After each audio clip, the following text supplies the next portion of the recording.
Hello and welcome to Bread and Rosaries, the UK-based Christian left podcast that this week is talking about commodity fetishism. I'm Ben Molyneux-Hetherington, and my weakness for commodity fetishism is ordering things online without considering the process by which they are created. I'm joined today by Adam Spears, whose weakness for fetishism is mainly furry stuff.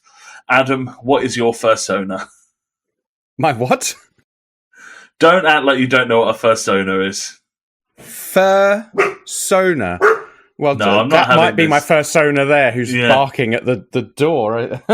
Have you really been on the internet as long as I know you have, and not come across the phrase fursona? I have not. I mean, is it a furry thing, presumably? Yeah. Right. So I know what a furry is, right? Yeah. But I don't. and I can take a guess at what a fursona is. Yeah, I mean, you can put two and two together. It's the actual I don't know what you call that, outfit thing that they wear. So they're I'm. Is it not the character? Yeah, I'm Steve the Kangaroo. Okay. That's my fursona. Okay, well, I'm gonna call you that from now on. Yeah, Steve the Kangaroo. So yeah, what's your fursona then? Just what animal would you be? That's the. I don't know. I mean, clearly something slow and tired. Mm-hmm. Well, does it have to be furry? Because I'm thinking, I'll probably be like a manatee or something. I think that's fine. I'm not prepared to understand the rules of the furry community in any depth. Yeah. No, fair enough. I hear what you're saying. I think it's much funnier to be a big guy and to be something really sleek and graceful. Like a marlin or something. Right? I'd be like a dove or something. A dove. I don't know if I'd be like something that's really quiet, keeps to itself until you piss it off, and then it's like bam, I don't know, some kind of carpet shark or something. I was going to say that I'd be an otter, then I suddenly remembered that had a second meaning, so I decided to avoid that opening that particular door. Yeah. But we are today going to talk a little bit about some pretty big ideas like commodity fetishism and capitalist subjectivity and the relationship to Christianity. And I am sure there are people who kind of know some of these terms already getting annoyed at how I say fetishism, because honestly, it's starting to annoy me already. I don't know what I'm doing wrong, but it doesn't sound right in my mouth. But those are the topics that we're going to cover today. I did want to, before we kind of cracked on properly, just acknowledge that it's been another shitty few weeks for trans people. The Supreme Court, a stupid idea that we stole from America, has put a ruling out that a bunch of people have purposely misinterpreted for their own ends. All the Supreme Court said was you can't be sued for having single sex spaces that exclude trans people. Not that you have to. That's all the Supreme Court said, is you can't be sued for breach of the Equality Act for doing that, which is a shitty ruling that a bunch of people have then made shittier. We might talk about it in more length at some point, but I think we just want to say for now, fuck transphobes, solidarity to our trans siblings, and I'm sorry that everything is so shit right now. Yep, I echo that. Transphobia is heresy. Absolutely. Shall we move on to some mind grapes? I think that's a good idea. What else is on my mind grapes? Adam, after the victory in the inferior cup final of your beloved Newcastle United, I believe you wanted to talk about football as the sports washing Saudi fan that you are. I have been very, very clear about not actively supporting the Saudi-run Newcastle United anymore. I'm going to St James's Park this weekend. I don't know if that makes me a bad person. I mean, first of all, yes, it does, and second of all, why? The rugby's on there. Oh, right, okay. So, which is why I don't know if it's kind of okay, because it's not actually Newcastle United. But then when I thought about they're going to be making money out of it, aren't they? Yeah, probably making. Except it's the rugby league, so I doubt anyone's making any money. That's kind of the whole deal. Yeah, that's fair. I was going to talk about football. There's a couple of stories that have popped up over the last week or two to do with football that I found really, really interesting. One of them is that happened yesterday as we record this. is actually related to that Supreme Court ruling. The FA have announced that trans people are not going to be allowed to compete in their competitions anymore. So from professional, like amateur to professional, if you're a trans person, you're no longer allowed to play football in a football team that is in a league run by the FA, which, to be clear, is like the FA runs most sort of like football competitions in the country. So, you know, if you're just an amateur who loves to go and play Sunday league football or something, that's an FA thing, right? So now trans people are not allowed to do that either. So, I think what I find interesting about that is the FA is one of these organizations that exists in a way that just reflects whatever society is doing at the time. It's not dissimilar to the church in a lot of ways. But I was going to say also every sporting ruling body in this country basically is buffeted along on the waves of circumstance, right? Like That's right. And so, you know, the society that it exists in, the logic of that society carries over into whatever the FA are doing, which also has affected this week a man who tricked his way into Wembley for the Champions League final, and is apparently potentially facing jail. Now, I kind of like this man. I have no idea. He could be an awful person. I have no idea. But I love what he did here, because he took his 4-year-old son, snuck him, basically dressed up in a suit, right? And snuck into, like, tricked his way into Wembley, but not just into Wembley, but into, like, the corporate suites. So, you know, where they put on, like, a really nice spread, but not just into the corporate suites, into one that you can't even buy, right? It's so exclusive that you can't buy it. They keep it for, like, celebrities. Like, so apparently he mingled with Naomi Campbell and Alexander Usyk and others because he pretended that he was, like, rich and potentially famous. And good for him. Yeah, frankly, on, lad. Like, you can't, if there's something that's so exclusive, so elite that you can't even buy it, that's a whole other level of capitalist hatred for me. And yeah, go for it. So, but he is now potentially facing jail for this, which is insane. And the charge, do you know what the charge is? Dishonestly obtaining services. That's right. Yeah. Like, as if dishonestly obtaining services doesn't happen every single day. Because obviously, people probably know this, or maybe not, I don't know, but trespassing is not a criminal offence. So you can't be prosecuted for trespassing. So actually, I think they have. I don't know if they've changed that or they're in the process of changing it. Possibly, but you can only so. If you get asked to leave somewhere, then that could be a criminal offence. Or if you've had to break something or, like, get through an obstacle. But he can't actually, if he's just swanned into the VIP area and they've let him through, that in itself is not a crime. They've therefore had to go and find a kind of slightly awkward crime to charge him with, because I'm sure technically he has obtained services dishonestly, right? Like, but ultimately, that is not the intention of that law, right? That was not what the law was put in place to do. Yeah, I do have to offer somewhat of a criticism for him.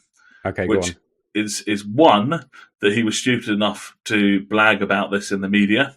And I just think, my dude, once you've come across this idea, just keep doing it. Don't put yourself in. It's like the guy who discovered some kind of issue with a cash machine, and that he could get unlimited cash. This is in Australia, I think. He could get unlimited cash, like, without being noticed, without it coming out of his account, just for ages. And he did this for a year and went on all kinds of holidays and stuff, and then felt guilty and dobbed himself in. Nah, man, like, don't feel guilty.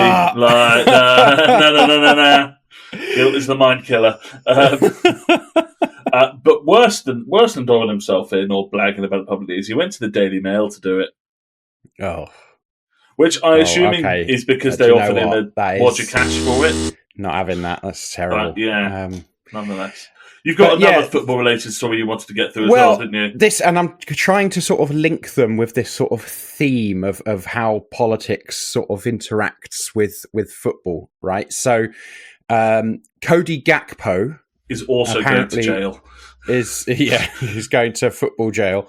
Yeah, because he, when Liverpool won the league, he took off his shirt, which is a yellow card offence, and he revealed a vest that said, "I belong to Jesus," which was mimicking something that the Brazilian footballer Kaká did about just under 20 years ago, I think.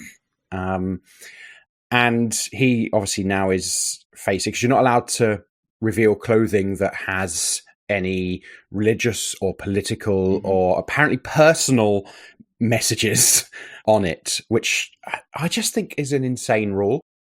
But either way, that's what he did, and he got this vest that says, "I belong to Jesus." Now, apart from the fact that this is an insane rule and you should be allowed to do it, in my humble yet correct opinion, I think it also shows something of that kind of Christianity that is quite ostentatious, and I mean, essentially a form of evangelical Christianity that's really ostentatious. It's all about believing the right thing and outwardly showing that you believe the right thing, rather than the actual values that are implied by that. So, for example, Kaká, big fan of Bolsonaro. Yeah, I was going to say. Also, just an exceptionally boring human being. That doesn't surprise me at all. I don't know very much about him. I mean, he was a wonderful footballer. His favourite genre of music is gospel music, and his favourite book is the Bible, which are just like answers that is give. That is the 15-year-old kind of like church youth group. But it's also the answer you give when you're trying to make every conversation come back to let me talk about Jesus. Yeah, exactly. Like anyone who says the Bible is their favourite book hasn't read it and doesn't know what it actually says and what it actually means. Yeah. But yeah, essentially, I both agree that he should have been allowed to do it, and also that he shouldn't have done it. Exactly. A slightly naughty situation where I'm like, he should not be punished for doing this, but also he is a wanker for doing it. Yeah, exactly. I also have one more very, very brief mind grapes for you that I have not. I've sprung this on you, and all it is to say I have been playing with the soundboard again. Oh, fuck. So, if you like, you can listen out throughout this episode and see if you can spot any new sounds added to the soundboard. Oh, this is I'm sure you'll enjoy it. I might have to wrest control back on certain issues in this podcast, because I used to edit, and that's made myself sound smart, and I used to have control of the soundboard, and I would use it extremely judiciously, and now it's a whole different show, Well, do you know, it's just that you just don't like freedom, do you, Ben? That's the problem here, and perhaps that's because of this. The dark, godless society of communism. That's what you want, isn't it? That's what you want. No freedom. Yeah, total control, iron grip, etc., etc. Yeah. Anyway, that's me. That's my mind grapes. Well, that was quite wonderful. Would you like to hear what's been on my mind grapes? Go on. As is the case more often than I'd like, Liz Truss has once again been on my mind grapes. There was an article in the horrible transphobic rag, The New Statesman, entitled "Would Reform Be Mad to Accept Liz Truss?" To which the answer is yes, obviously. Do we give Liz Truss air horns? Is that? I think so. Yeah. Okay. Liz Truss. Lizzie. Our second favourite Lizzie after Lizzie the Lizard, who Liz Truss murdered. So. I'm just going to move past that. But there was a bit that caught my eye in this article, basically about how Truss has been kind of, has got a friendship with Farage and has been growing closer to reform, and there's questions about whether she might join reform. But this paragraph grabbed my attention. Truss has reportedly been sharing her wisdom, not on winning elections, but but on how reform can take on the, quote, establishment blob, which, she argues to anyone who will listen, sabotaged her time in office. And the whole, like, vibe of that sentence was very, like, dismissive. Like, there's a kind of a, ha ha ha, look at this stupid woman and what she's saying. And I thought there was two really interesting things. One is the way that the phrase the blob has, this is quite like an American leftist term to describe like the American kind of national security and military establishment, right? To understand the ways in which kind of America finds itself embroiled in military activity overseas because of the groupthink of this kind of establishment. So people talk about the blob in that context, and it has unfortunately been grabbed a little bit by this kind of populist right. And you can tell that it's gone a long way from its original intention and usefulness as a term when Liz Truss is doing it. But the other thing the other thing that struck me from it is that, like, she's not wrong. like, why was Liz Truss booted out of Prime Minister? Stopped clock and all that. Yeah, like, I don't think it was a conspiracy, but I think what there was a system that couldn't cope with what she was trying to do. Essentially what got her booted out was the markets, which are presented as these, like, depersonalized things. And we'll talk a little bit more about the way in which power is depersonalized and social relationships are obscured. Oh, hang on. Communists. You rattle off a lot of fancy words, don't you? There you go. I'm worried about how many of these you've got. Too many. But yeah, actually, Liz Truss was not democratically removed from office. There was now you can argue she wasn't democratically put in place in the office, and I think there's some value there as well. You can debate the election system, but ultimately Liz Truss fell because the market said that what she was doing wasn't acceptable. Well, hang on. The markets, they are democracy, aren't they? Well, certainly not universal democracy, eh? There's a few people that have quite a few votes there. And yeah, I just found the whole tone of this really revealing. The whole, like, sneering, like, oh, she would say that, wouldn't she? And it was like, you don't have to like Liz Truss or think she's anything but a useless idiot to acknowledge that, yeah. Whoa, hang on. We didn't give her an air horn for no reason, Ben. Come on. But yeah, to acknowledge that ultimately, yeah, like, she was, like, some sort of establishment power structure did remove her from office rather than any sort of failing of democratic legitimacy. Yeah. But also, I think, and the most important element of this that we need to acknowledge, I think, is the one that I acknowledged to you when you first told me about it. Yes. Is that the only thing I can think of for this whole thing when you talk about the blob is the sort of I think it was like a 70s B movie called The Blob, which is like this horror movie where there's a giant blob that just gradually gets bigger and bigger and starts by, like, killing one or two people and then eventually destroying, just engulfing an entire city in this giant red gelatinous blob. And that's clearly the most important element of this. To paraphrase the famous poem, first the blob consumed Liz Truss, and I did nothing because I thought it was quite funny. But the blob is coming for us all. One by one, we shall be consumed. Yep. And if you're into that, fine, but, Not into kink shame. And on that note, should we talk about commodity fetishism? Yay! Which is my favourite Marxist term because you get to say fetishism a lot, but it doesn't mean what you think it means. No. So I've got some notes that I pulled together, but Adam, would you like to give us your view on what we mean when we talk about commodity fetishism? Would I like to? I mean, I can. It's a pretty standard Marxist view. Essentially, commodity fetishism is, like, Marx uses fetishism as in its sort of more original term. So not about, what we might imagine as like a sexual fetish or something, but as something that is imbued with an apparently kind of mystical quality. right? And so when you apply this to commodities, i.e.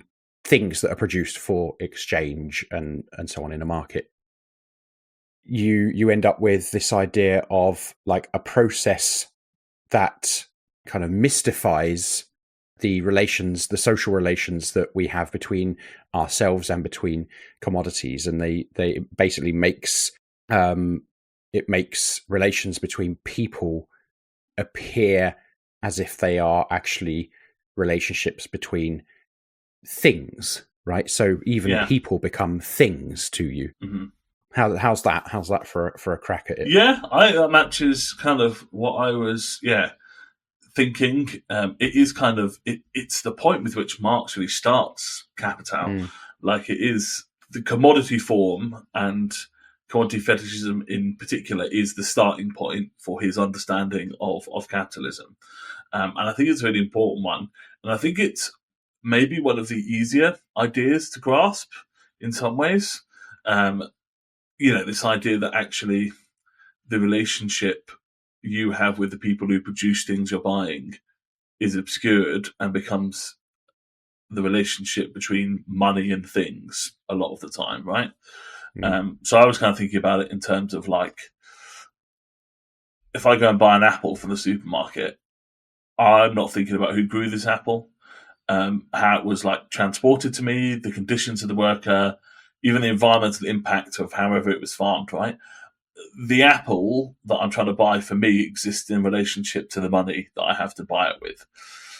I don't consider my relationship to any of the people involved in placing this apple before me. And actually, if you asked me how that apple got there, I'd have some idea, but I'd probably have to look at the packet to find out where it was even grown. And I have no idea about any of what, at some point it's probably come on a truck, I'd guess, but I have no real knowledge, and I don't know anything about the people that grow that apple for me. Which, as we know, is absolutely appalling. What apples? You not knowing where apples come. I don't know. I shouldn't have to explain the bloody joke to you, Ben. It's bad enough as it is. But you just don't like apples very much. I don't. But obviously, this gets even more complicated in kind of the modern form of capitalism we had. So, like, I mentioned online shopping in the start of this, and I recently bought some headphones on the internet, and they got popped through my post box. So, actually, in the process of buying those headphones, I didn't have an interaction with a single other human being. Like, capitalist pig. If it makes you feel better, and for the sake of the example, we won't do this, but they were secondhand. Okay. Well, you're only going to a sort of lower layer of hell. Yeah, less time in purgatory. Yeah. So I had no interaction with a single person during that, but there were probably hundreds, maybe even thousands of people involved in everything that made it from the point that I didn't have headphones to the point where I did have headphones, right? Like, there's a whole, and that's, the people who are mining the raw materials to start with, then the people that are designing stuff, putting stuff together, the components are probably made separately in different factories and then sent somewhere else to be put together. The people who, designed the sales website and the payment portal, the delivery crews, there'll be support staff that you could call up or chat to online if there was issues with the order. So many people are involved in that. And yet, it's only as I was trying to come up with examples of how this all works that I even considered how many people were involved in that process. Actually, when I did it, as far as I was concerned, there were no human beings involved. And it's almost like those headphones came through my postbox by magic. There was no explanation beyond I pressed some buttons on my phone and a few days later headphones appeared in my house.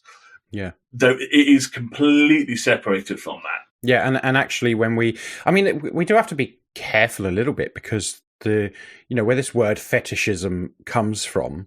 There's an element, so it's sort of a word that was used by like anthropologists and that kind of thing, that when they were looking at particularly African religions, and they view these people in sort of fairly colonialist, I guess. Yeah, colonialist and even just sort of dangerous. Yeah. Ways that, I mean, like the whole field of anthropology is based in these sort of colonial mindsets. So now when you read a lot of sort of older texts in these kinds of areas, you know, it becomes a lot clearer where a lot of this stuff has come from. And so that word has a very patronizing origin. But it's also an interesting origin when we're thinking about, well, it started really when people were looking at African religions and really just sort of not really understanding them, and sort of using a word to look down on them. So there's some interesting stuff there too. But it's still useful, I think, for us, as long as we're not sort of equating it with some of that stuff, but also some of the kind of like sexy stuff that people imagine. Yeah, absolutely. And we kind of said we'd talk a little bit about another big term, capitalist subjectivity. And this is a very, very big idea. I only want to cover it from this kind of one angle, but the fact that we don't understand the ways that people contribute to the items that we purchase shapes our understanding of the world. The way we perceive reality becomes very disconnected from the web of social relations that make up our reality. If you don't look at your Apple or your headphones and see the mass of people that have made that exist for you to purchase, your conception of how the world works is very different to one where you go to the market and the guy who has an orchard is there and he's selling the apples that he's grown himself. And you chat to the bloke and you say, I need some apples or whatever.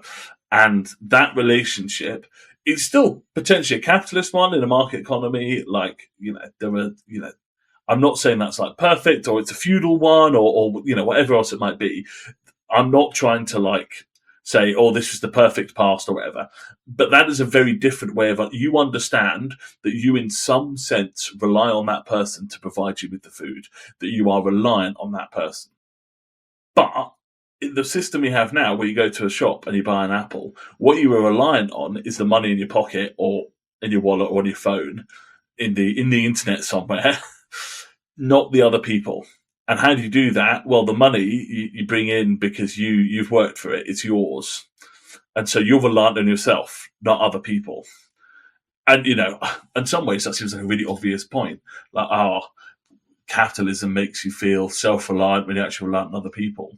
But it's really important to understand that that is something that develops out of the system itself. It is not just that there's kind of effective propaganda. It is the way the system is designed affects how we view the world in a way that benefits the preservation of capitalism. Yeah, it's the internalization of market logic is what it is, to the point where our values, our self-worth are all tied up in like how much money we have and how much we can buy and that kind of thing. And that way of thinking is, really drives capitalism. And it's one of the reasons that I would call myself an anti-humanist. I don't know if you'd call yourself one, Adam, or not. I don't know how much of a history this has in kind of anarchist thinking. Yeah, I don't know. I probably need to think about that a bit more. I mean, I understand what you're saying. Mm-hmm. So an anti-humanist, for anyone that doesn't know, is someone like myself who basically says either there is no such thing as human nature, or that human nature is incredibly malleable, and that what we think of as human nature is not a consistent thing, but is a produced thing that is produced by the material and social conditions in which a person lives. So this is really important because all the time people will say, Marx didn't take into account human nature.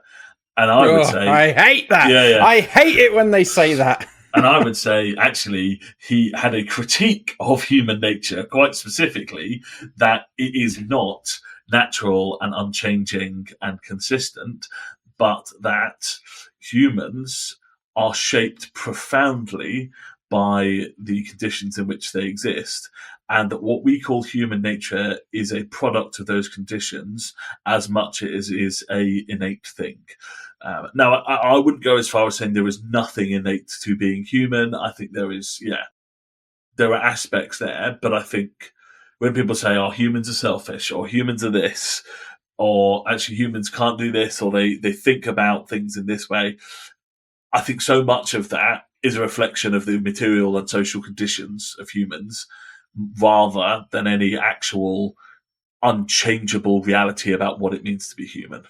Which I think, that's become, certainly on the left, a fairly standard view of it, I think. And I think people often imagine it to be quite a sort of postmodernist view. And there are, there's an element of it in there. But actually it predates postmodernism as a movement, and I think there are various extents to which you can say this is true. You can take it so far or you could take it further. But I think that there are things that are self-evidently true about that. Just the fact that different cultures have clearly have different moral standards, moral ideas, and that, you look at something like usury, right? Mm-hmm. Usury used to be seen in our, what was sort of our culture as one of the worst sins you could do. I mean, that's like the key through line of The Merchant of Venice, right? Like, yeah, exactly. In Shakespeare's time, it was completely unacceptable to be a Christian moneylender. And there are all sorts of complicated issues with that because, for example, what they essentially did was force Jewish people to become moneylenders so they could get around the rules that way and just say, well, these people are evil anyway, therefore they can do the evil thing that we need to be done. And that's, so there are problems with that. But the point is, at its core, usury was a grave sin, and it is now the cornerstone of our economic system. Yeah, and I think that's quite a important part of this, right? Which is that when you get the arguments about Christianity that argue for a kind of God-shaped hole, or everyone's looking for God, and it's like, actually, I don't think human beings are consistent enough. Like, I don't think everyone is necessarily looking for God. Hang on a minute, Ben. Heresy! Remove this filth! That's not a new one. We had that last time. That doesn't count. I don't know. I just think there are a lot of kind of arguments, even under kind of liberal or more progressive guises, kind of in favor of Christianity or like, I don't know, church growth or whatever, that fundamentally come down to refusing to acknowledge the way that the real conditions of life shape people, and that human nature is not consistent but is profoundly shaped.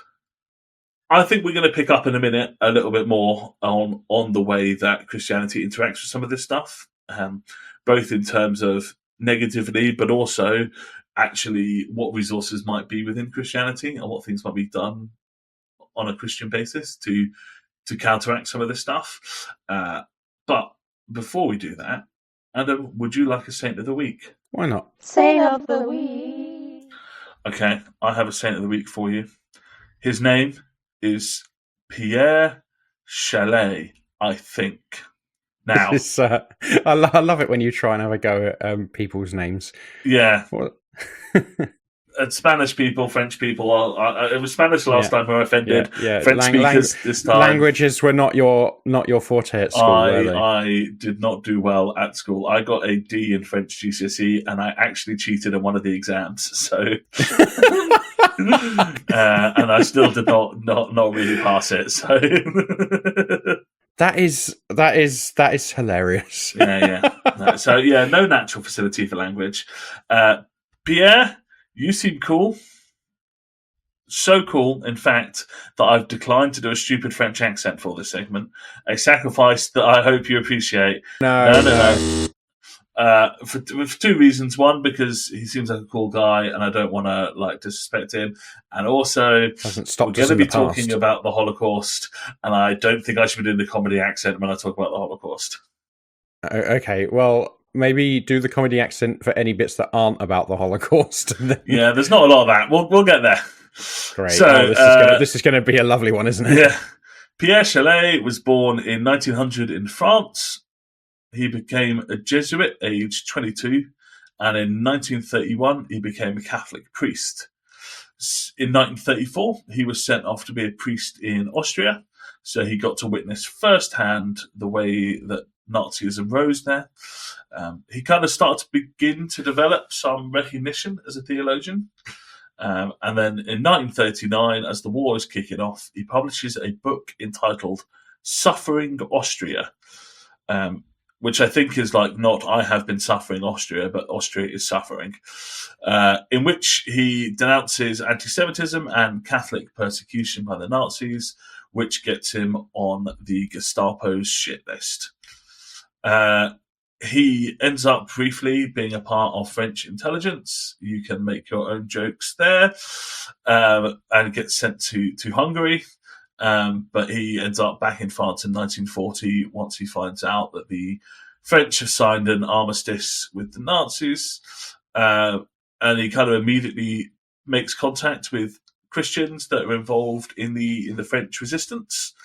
And he picks a fake name for his resistance work that is Prosper Charlier, which I think is a fantastic name. And yeah, really like that. I think he's done a great job. Prosper Charlier. He is active in, and warning, I'm going to try some more French pronunciation here, Amitiés Chrétiennes, which translates Christian friendships. So this is a group of Christians that help Jewish people escape from Nazi-occupied France. So he's quite active in supporting French Jews to get to Spain and Switzerland. But alongside this, he's also quite active in the underground press. And he is in charge of the newspaper Témoignage Chrétien, I'm guessing. Again, I'm so sorry about my pronunciation, but it's Christian Testimony is what it is. This is an underground Catholic resistance publication.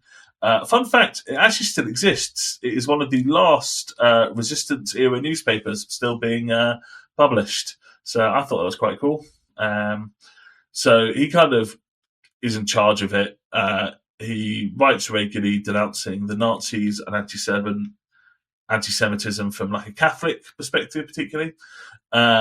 He's particularly opposed to dividing the Bible into a Jewish Old Testament and an Aaron New Testament, calling it both blasphemy and stupidity, which I just really like, because it's a heresy. That's very... It's fine. But we need the button. Heresy! Remove this filth! Yeah, I think we can all agree that the Nazis were filth that need removing. I think that's the first good use of that sound. Yeah, I don't know. There's something about calling it stupidity that I really like, because I think we can get into I've said this before, but there are some people on social media or whatever, making quote unquote Christian arguments, and people with more progressive voices are wanting to argue against it, and I just think you need to apply shut the fuck up to these people. Just call them dickheads. I just think sometimes the most valuable thing you can do is maybe make them feel a little bit bad about themselves and embarrass them maybe in front of other people. As someone active on TikTok can confirm. Yeah, and so I just really enjoyed that this guy was okay, it's blasphemy, but also you're just real dumb. I respect that choice. It's also something Bonhoeffer did as well. Yeah. He did a similar thing about having a critique of fascism and Nazism that was talking about people's stupidity, but not not in a way that sort of necessarily suggests that stupidity is an innate thing, but almost like a learned thing. So it's good. It has That's right. Whenever there's we a call Protestant form as well. Whenever we call someone a dickhead, we are putting ourselves in the tradition of anti-Nazi Christianity. So just remember that. Yeah. Who would Dietrich Bonhoeffer call a dickhead? This is the big question. I think we might have gone a little bit off track here. Okay, let's get back to our good friend Pierre. So he does actually get arrested by the Gestapo in 1943. But pretends to just be like a normal parish priest, and they do actually let him go. Legend. Yeah. He's just like, me? I'm just a parish priest. Don't worry about me. Everything's fine. En français? Me? Don't worry about me. No. I would say a parish priest. Always really funny to me to pretend that French people speak to each other in English, but just with a really like stereotypically thick French accent. Like, I don't know. Yeah. What's the sitcom that's based in France? It's great, and I just can never remember the name of it. And I'm getting all the names of them. Yeah. Oh, people are going to be listening to this and be like, it's this. And the thing is, I watch it like when I'm, if I sit down and, I've got 5 minutes and put it on, like I will watch it. I just can't ever remember what it's called. And what we'll do is we'll leave a little pause here for you to jump in the edit to tell everyone what it was. Now. You've probably already guessed, but it's Hello Hello. Thanks, Adam, for the future. Everyone feels a lot better now knowing what it was. So yeah, he gets released to house arrest, and immediately says, "Yeah, sod this." Does a runner and spends the rest of the occupation on the run from the Gestapo, which is really just cool. Like going from being like, "I'm just a normal parish priest," and then the moment they put him in house arrest, jumping out a window and pissing off, and then he's got he very briefly served in French intelligence, but for like sub a year, he has no real grounding or he's been a parish priest most of his life. There was absolutely no reason this man should be able to successfully evade the Nazi intelligence forces, but he does it for the entire rest of the occupation. He manages to stay on the run, and fair play to him. But carries on contributing to his newspapers. Carries on working with resistance. That's something I love. I love it when people go on the run and nobody can find them, but they're still writing stuff and having it published. It's like, you people know where this guy is. Like, why are you keeping it from us? Yeah. There's some funny stuff with Lenin doing that as well, isn't there? I know you're not necessarily a Lenin fan, but there's some great stuff. I need a button for that, I think. Where every time he goes into exile, he is like writing like 40 articles a day from exile. So there's less information about him kind of after the war. He does have some relationship with the French Communist Party, and he continues to be involved with the newspaper. During the Algerian War, the newspaper, kind of quite controversially, advocates for negotiating with the National Liberation Front of Algeria, which, in retrospect, was absolutely the correct thing to do. This was obviously an anti-colonial struggle, and the people of Algeria deserved their independence, but at the time was incredibly controversial, considered kind of, anti-French, anti-patriotic, whatever you want to call it. And essentially he gets booted out the Jesuits as a result of this, because the Catholics and the Jesuits are taking a line that they can't negotiate with the National Liberation Front. He passes away in 1972. He doesn't return to being a kind of active priest at any point. So we can assume that he carried on holding good beliefs for the rest of his life, that carried on. How shitty as an organisation do you need to be to kick out an anti-Nazi resistant for that as well for the But obviously at the time, it was considered a national betrayal to suggest that Algeria should have its own independence. So a really fascinating guy who, unfortunately, as you say, like gets booted out of being a kind of active Catholic priest for being correct and being an anti-colonialist, but someone who, did extraordinary things, particularly during the resistance, and carried on being cool for the rest of his life, as far as we can tell. Yeah, legend. So that's your badly pronounced Saint of the Week for this week. Saint of the week. So, shall we get back to talking about big ideas? Ooh, well, you put it like that, I'm not so sure. I don't think they're actually big. I mean, they are big ideas, but it's more of their big phrases. That's they're not instantly understandable. You know, I have a button for that, Ben. You communists. You rattle off a lot of fancy words, don't you? But yeah, we've talked about capitalist subjectivity, and I think so much of Christianity in this country is so enmeshed with capitalist subjectivity in ways that a lot of people maybe don't realise, but that the way we conceive of Christianity is so heavily influenced by the way that capitalism has taught us to view the world. And the reason we're talking about this, actually, is coming out of the last episode we did where we talked about atonement theories.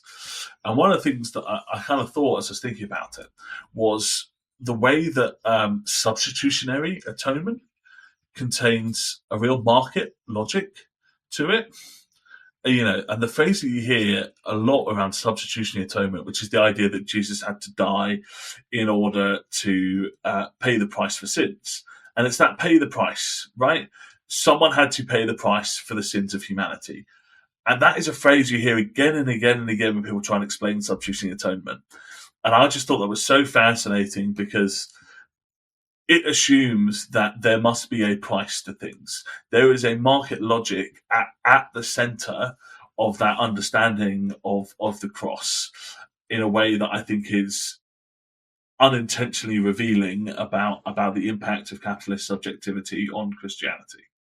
Yeah, I mean, there's clearly a market logic to this atonement theory and many atonement theories. And I think there's probably, you know, we can take this back to Max Weber and the Protestant ethic and the spirit of capitalism, where, you know, we see how capitalism developed alongside and in almost sort of co-production, if you like, with various forms of Christianity. And I think it's no accident that probably the biggest, the most popular, the most well-known theory of atonement today amongst Christians and non-Christians is penal substitutionary atonement. I mean, it's incredible because it becomes almost a straw man a lot of the time. You know, I have conversations with people or I see stuff sort of conversations happening online where, you know, there are people who are, you know, atheists or agnostics or actually of another religion who are rightly criticizing penal substitutionary atonement, not always knowing that that's what it is, but thinking that that is a fundamentally, like, it's a cornerstone of Christian belief. And it's not, right? Penal substitutionary atonement. There are hints or kernels of it that you can find in the scriptures, but to actually make that the cornerstone of your belief, that's not in the Bible. Yeah. That's a much more modern thing that is present in the Reformers. Obviously, we know Calvin for it, but it also, you know, it's clearly very present in Luther as well. Yeah. And I think it's no accident, really. Oh, I suppose it is an accident in a sense, but it's not surprising that this is the most popular one when we have centered our entire society and culture around, well, commodity fetishism, really. I mean, it's not an accident in the sense that they're related in causality, right? Like, this is exactly. Like a, you know, the reason this is the most popular one is because it fits most easily into capitalist subjectivity, but also that, you know, the Protestant Reformation. I mean, look, I'm very Protestant, like I'm pro the Protestant Reformation, but it is so heavily tied into the growth of capitalism, right? Like there are material conditions that enable the Protestant Reformation, and the emergence of like a merchant class is vital. Yeah. To the Protestant. Without that, there is no Protestant Reformation, right? So, Yeah. Actually, they've always been deeply entwined, the Protestantism and capitalism. That doesn't mean they can't be disentangled, because, as I say, I'm very Protestant and I'm not a big fan of capitalism. So, I am betting the house that we can disentangle those two things. But there's a reason that their roots are entangled, right? Like, they are related phenomenon. I think that's true. And I think it's also true to say that there were reformations and attempts at reformation that happened before what we now know as the Protestant Reformation. Yes. Right. So it's not that there weren't people realizing that there were issues and things that needed to change. There have always been those things. It's just that this was the one that really got a foothold, really. Yeah, I think the ideas of Protestantism were around in various forms and separate to capitalism, right? But the success of the Protestant Reformation is reliant on the emergence of a capitalist merchant class, right? That there is no way for that Reformation to succeed without that. So the ideas themselves are not inherently capitalistic, but the circumstances in which those ideas take hold in a serious way are only made possible by the development of capitalism and the related development of a merchant class within that. Yeah. I think the other way in which, we've touched on before and even did last week a little bit, that you see capitalist subjectivity is that I think the way church leaders and people interested in church growth talk about people, they don't use these words, but they see them as customers. The ideas that are there are essentially about expanding your customer base, i.e. getting more people to come into church, and maintaining your existing customer base, i.e. keeping people in church once they've got there. There are, I think, evangelicalism, to a great extent, has kind of embraced that. Ideas of marketing and that sort of thing are 100%. Quite central. But I think even more progressive churches that look at the embracing of marketing ideas within evangelicalism and go, oh, that's horrible, I hate that, still cannot help think of this in terms of customers, right? Because that is, the market logic is so fundamental to how we have been trained to see the world under capitalism. Where is the line with that as well, though, right?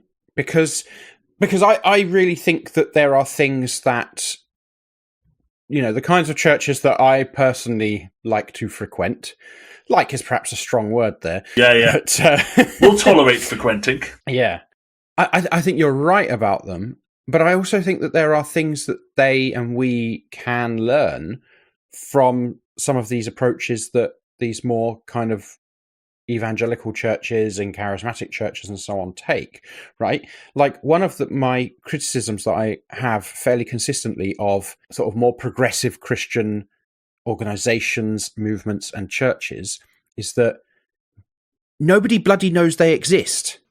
Yeah. And if nobody knows you exist, you ain't getting anyone through the door. And there are good reasons we want people through the door, right? No, we don't want to view people as customers, but we do want people to be able to engage if they choose to. But you can't make an informed choice if you don't have the information, right? So for me, there's a weird line somewhere where something goes from seeing people as people, seeing also seeing the value in making something appealing, making something interesting, making people aware of that thing. Yeah. That's one thing, but then there's the whole thing that you can fall into, which is that you turn everyone into customers. Yeah. And I think, when I talk about customers, I think that's such a clear example of commodity fetishism, right? Is that a customer is not a person. They are a commodity that you are trying to gain, right? Yeah, exactly. And that is the fundamental example of commodity fetishism, right? I don't have a relationship that is a social relationship with a customer. I have a commodity relationship with a customer. And you build up things, business talk about, having this friendly people, relationship with customers, all the rest of it. But when you get down to it, that is purely about how do we maintain this commodity's value to us? How do we keep them in our possession? These are not really social relations. They are commodity relationships. And so I guess there's an element of, can we learn things from marketing, from, evangelical forms of Christianity without then treating people as commodities, but instead treating people as social human beings? And I think maybe the answer is that you always have to, we're sat here talking about this stuff, and I don't want to give the impression that Adam and I have in any way completely rejected capitalist subjectivity from ourselves, right? Like, we are Speak for yourself, Ben. We are both subjects under capitalism, and therefore we inevitably, as much as we try and push against the nasty capitalist in our own brains, we have some level of capitalist subjectivity always. And I think even if you manage to get rid of that completely, I can be someone who is totally, completely aware of the social relations of everything I do. But if I need an apple, I still have to go to the supermarket and buy an apple, because my actions are still fundamentally conditioned by the material reality of the world in which I live in, which is one where even if I can see the social relations theoretically, I do not have access to them in reality. And my behavior is bounded by the reality of existing. So whilst we live under capitalism, you cannot simply say, well, I have got rid of this and now I live in, pure social relationships with everyone. That isn't accessible to us. So I think there's this thing of acknowledging this exists, acknowledging it is impossible for us to escape it entirely, but still it being important to push back against it where we can. And I think there's a much more, unless you go out to the woods in a plot of land and live self-sustainably, you are going to have to engage with capitalist world. And so actually how do we deal with that is a question of communism. Yeah. Sure. But before the revolution, we've got to live somehow, right? Yeah. I just love how much you're using apples in this episode. That does seem to be your unit of... Yeah. Don't know why. I tell you, it might be just because I bought some apples the other day. And it seems like a fairly basic example for whatever reason. But yeah, I've got apples on the brain. Might eat an apple after this. So I was going to just get us to think a little bit about resources that might exist within Christianity, or ways of being Christian that might help us push against capitalist subjectivity, push against the fetishization of social relationships. And I went back. I'm going to do some Bible. We've talked about Imago Dei before, so the idea that the image of God is in Genesis. Let us make humankind in our image. And I think that's really important. It's a really helpful theological resource. But I think something that gets missed in there is that it is not let us make human beings in our image. It is not individual humans that are made in God's image. It is humankind that is made in God's image. And theologically, it is only in relationship with others that we are able to reflect the image of God. We cannot do that as self-sustaining individuals. That is theologically untrue. And one of the reasons for that is that God is Trinity. So, and we, maybe we'll do the Trinity at some point. Maybe we'll get deep and dirty with some hardcore theology. But, God is three persons. Father, Son, and the Holy Ghost. And heresy! Remove this filth! This is where I actually need a blasphemy button. Well, that's not blasphemy for the woo. Is Yeah, wooing I blasphemy? feel like you're mocking the Holy Spirit there, Ben. I just like the phrase Holy Ghost. But yeah, like that. It is more fun. Yeah.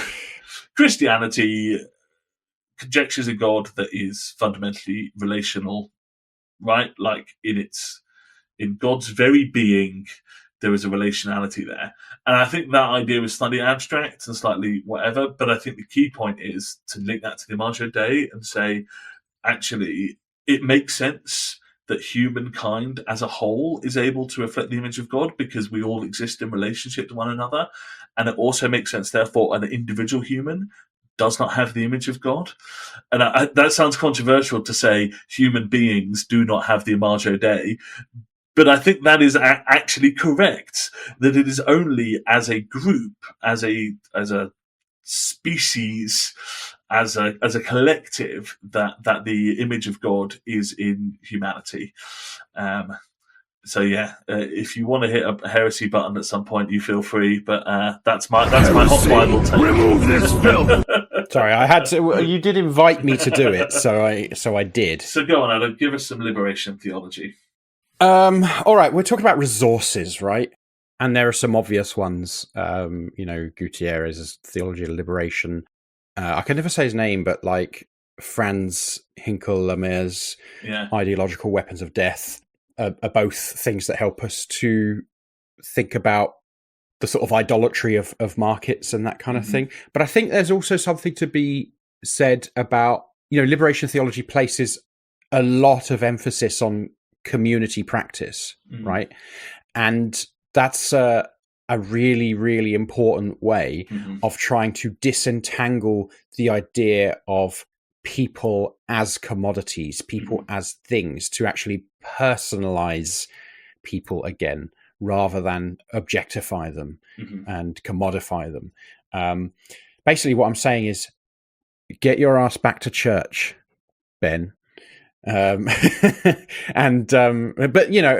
that's easier said than done, right? And it's not just church; it's taking part in your community. It's finding ways to become a part of your community, to share things in your communities. Have you got seagulls where you are? Yeah, we're not that far from the sea, and a little window because it's hot. Right. I almost opened the windows before this, but I thought I could get away with keeping them closed, but there's a lot of tweeting outside as well. So, this is a very animal-heavy episode, I think. Dogs and birds. I think that community practice is really important. So, yes, church, but not just church. Joining your local Food Not Bombs group, or joining a union, or doing stuff with people in your community, and that doesn't really just have to be political or religious work. Like, it's important to do that, but actually, like, being present in your community, relate to people on that social level. Well, like one thing that's quite you can find in a lot of places now is like community run parks, for example. So like I lived near a park for a while that was a community run park, and they would have communal litter picks and activities that you did together, all kinds of things. And there's a sense in which that's political, because it's all political and economic or whatever, but all it was people in their communities organizing to come and look after their park. And that's really what politics is. So, you can do that kind of thing as well. Go and do a litter pick, go and join and help organize the sort of community day, go and create a little, I think they created like a walk in this park that had loads of like little fairy houses and stuff everywhere, which was really nice. This is all really good stuff. And the final thing is making sure that you're listening to like decolonial and ecological kind of voices as well. I think when we're thinking about, we're getting back to this idea of what fetishism means, actually there's an element of it where we need to go back and look at the wisdom of indigenous peoples, indigenous communities, and try to understand them as best we can on their own terms, rather than applying a label to them, because there's wisdom there that actually usurps this idea of fetishism that has come out of people hundreds of years ago, looking at these people and misunderstanding what they were doing and saying. Yeah. And I think I finally wanted to just think a little bit about food, and particularly in the Always church up for that. context. Yeah. And not just apples, but food of any type. And actually, the sharing of food with no strings attached in a communal setting is quite a fundamental idea in Christianity. And it's 100%, that's what communion is, right? Like, we're going to give you food, and like, at the moment, it's not even we're going to give you it, like, we are going to share it. Yes. Whatever you have to share, you bring. If you don't have anything, you don't bring anything, but you still share. You know, and you've got the story of the feeding of large crowds that appear multiple times in the Gospels. You know, the early church sharing meals together, right? This idea of like the communal sharing of food is so central. And I think that we can lose that in something that looks a bit more like dinner parties. You know, I know some people from church, I'll invite them over and we'll get in this reciprocal relationship and they'll invite me back to dinner, you know, and that's fine. There's nothing wrong with that, but that's not the same thing as open communal sharing of food. And it's an agape meal. You know, it's what I hate that phrase. Yeah, but you hate everything. Like you've always got a reason to. Agape meal is what Anglicans call communion when they want to pretend like only they can do the magic hands communion shit. I'm sorry. Agape meals are like, the term is not something that grew out of Anglicanism. No, right? but that's the only context I hear it in is right. Okay. So because you meal in your very specific white British context, not even white British, white English context, the only way you've heard this word before is in Anglican churches. That's what it means to you. Therefore, that's what must be true. You make me sick. It's called subjectivity, Adam. We've been talking about it for like quite a while now. But whatever you want to call it, like, actually, I think we need to recover some of that, like, and find ways of sharing food communally, openly, no strings attached, in a way that helps us uncover the social relationships that exist between all of us. I think that's probably about all we have time for today. Yeah, I think I'm in agreement with you. The only thing I would have to add to that is that we should also consider this. Freedom-loving peoples all over the world stand alert to the menace of communism. Is this all from the same place, by the way? There's 2 films that it's from. What are the films? I can't remember what they're called, but one is a film from, I think, about 1950 that I think is literally just called Communism. And then the other ones are similar sort of propaganda. Like, they're both like American, like CIA or whatever, propaganda films. Yeah. And now you're extending their propaganda here. Wonderful. I think it's very important that we are playing our part to make sure that the fight against communism. Yeah, that communism doesn't get a foothold in America. Yeah. Because, you know, that's the most important place and thing. Yeah, absolutely. Thank you very much for listening, everyone. We hope you've enjoyed it. Adam, where in the world can people find you? You can find me most places at Commie, Xian. Brilliant. You can find all our contact details on the website at breadandrosaries.com. Please do get in contact with us. We love to hear from people. And any thoughts, feedback, suggestions, comments, questions, always very welcome. All those contact details on the website, breadandrosaries.com. On there is also a link to the Patreon. If you would like us to keep going, chuck us some pennies if you have them. If you don't, then rate and review is apparently a very good way of doing stuff. And if not, we will see you next week. Thank you very much for listening. See you later, Adam.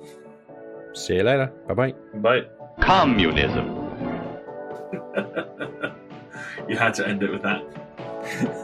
Absolutely.